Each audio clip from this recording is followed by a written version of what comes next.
biggest problem you have right now is the classic one of all the players that get caught when it's not their fault, pimps, or Dexter on Falcons. I mean, the joke is, on paper, he never should have been caught. He was just the MVP of a fucking tournament. And they had to say, sorry, it literally is the Nork device thing. Like, we've got fucking Morrissey joining, and even he had to sort of be like, yeah, well, understandable, thank you. Like, you can't complain. But then he sat on the bench all this time, and we're like, when are you going to play? When are you going to talk? Well, the one problem with zont1x's is this, right?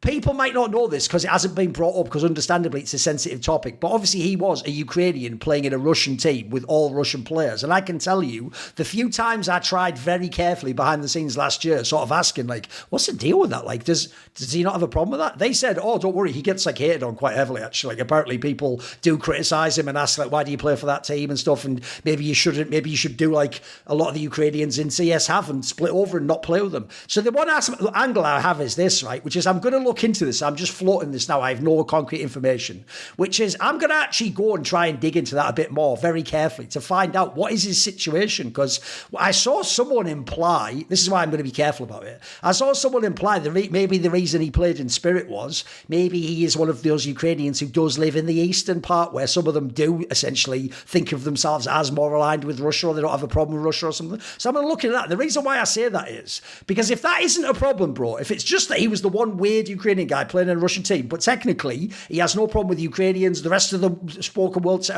an obvious team to me, because I'm assuming he can speak the biz, because maybe Na'Vi can consider him, mate. If Na'Vi doesn't want big name players, I wouldn't hate a player, because I think that's the sort of player, mate, you need to have. Like I say, I don't think you just throw, he's not a plug and play player. You don't just throw this guy in a squad and go frag. Like, I feel like you need someone like a Blade or someone to figure out how you're going to use this player. Because like I say, I actually feel like he got too hated on Pip. I feel like people really acted like he was shit, whereas I always used to watch him and go, look, he definitely, by the way, as famously came back to haunt him with that pressure comment, he definitely would sometimes choke, I'll give you that. If you put him in a big semi-final, he's the one I was always a little bit scared about. But I always used to tell people, for me, it's never like he choked most of the time. He's more one of those guys you flip a coin. Half the time, maybe they do. Half the time, he's just fine. Like, me, in this Cologne that they just had, I thought he was totally fine. He was just a pretty good player. Like, he's not a superstar, yeah, but he's a good player. So the obvious question, as you say, though, is, I think, just like Dexter, I think his talent deserves a team. I think if Tessus gets benched, he deserves a team. The question is, though, and I'll throw it back to you, can you even conceptualise where that could be? What sort of a team do you think could need him? Where would you see him go? What do you think?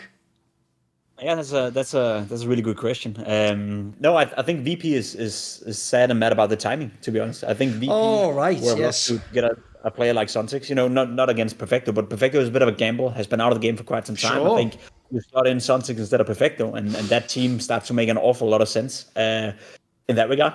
Not that Perfecto hasn't done well for VP, but I think zont1x will be a better fit and a player you could just slot in straight away and get results straight away.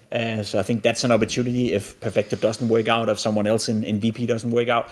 Seemingly, as you said, like, I don't know if he's willing to play with another Russian squad. Who knows? Seemingly, maybe he is. Internationally, I mean, he does speak English to some degree. He can do interviews. He doesn't seem excited about it. No, but I mean, he always seemed, by the way, he never seemed like he had like that really fucked up broken English or something. He seemed fine when he talked. It just seemed like he didn't want to talk. Fine. You know? Yeah, there was always the sense you got, you know, when you tried to interview him. Like, it was like he looked at you and he was just feeling despised of you. Like, he did not want to talk to any of us at all, you know. Whether that was me, Freya trying to do interviews, or James Banks easily, who is usually a guy who can get everyone to talk. Like, zont1x just didn't give a damn, you know.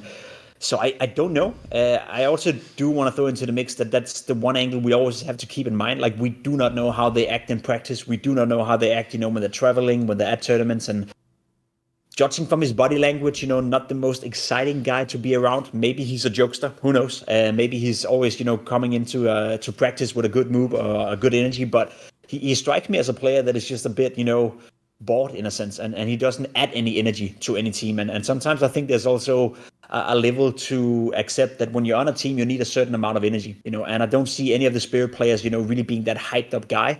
Shiro has tried to take over that role, you know, seen some of the vlogs as well from Spirit, and he's seemingly doing a decent job of that. But I do think that you can only have so many, you know, laid down player, so many JKS types of players within your team in a sense. And I think zont1x were one of those players as well. And maybe he just showed up to practice with a bad mood, you know, a bad energy, a bad vibe, or whatever. All these, you know, unknowns that we don't know anything about can also play in quite significantly when you judge a player whether or not he's going to be good in the team.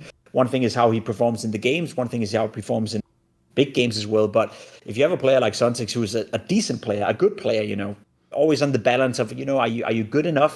But you then bring in and add to the fact that he's not the best guy at practice, or he's not the guy bringing a lot of energy, or constantly requires to be talked up to, or the coach has to focus a lot on him, you know, to bring his mood in, or whatever that may be, then it doesn't matter if your rating is just okay. It will instantly be perceived within the team as not good enough. So there's also some digging that goes into that, you know. I think a lot of the teams out there needs to do more scouting. They need to speak to ex-teammates, you know, and they need to do a better job at kind of vetting the players in that sense, because the amount of times I've heard of, you know, organizations signing players and then be like, oh, we didn't know this about you. Oh, we didn't consider this. And now you just spend an awful lot of money and you destroyed 6 months of progress, you know, signing a player that was never going to fit in. Shocks, great example in Team Liquid. Horrible due diligence done on that part, I feel. That could also be the case. So I don't know enough about zont1x to have a qualified guess whether or not he could go international, but just based on the player type, VP would be a great fit if he wants to and if they want to. See more cool, funny, interesting clips based on topics from my content? Well, subscribe to this channel then, or, you know, be a pleb and don't.